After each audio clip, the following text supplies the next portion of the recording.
ఇక్కడ కనిపిస్తున్న ఈ తాత ఉండు కదా, ఈ తాత వాళ్ళ కొడుకు బాగా తాగి కొడతాడంట. అక్కడ ఉండేది వాళ్ళ మనవడే. ఆ అబ్బాయి కూడా రాళ్ళతో కొడతాడంట. అందుకోసం వీడియో తీశాను నేను. అడ్రస్ వచ్చేసి ప్రకాశం జిల్లా కృష్ణశెట్టిపల్లె గ్రామం, గిద్దలూరు మండలం అన్నమాట.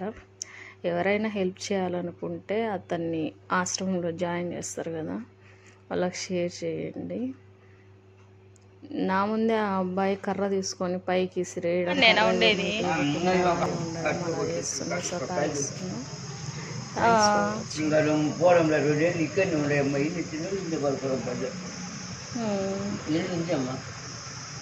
తీసాను లేరా నిన్ను కూడా వీడియో. పెద్ద చిన్న లేకుండా కొడతావా ఇన్ను నువ్వు రాళ్ళతో? మీ నాన్న కొట్టింది కాక. జోక్ కాదు, నిజంగానే తీసేది. ఇంకోసారి కొడతావా పెద్ద ఆయన్ని?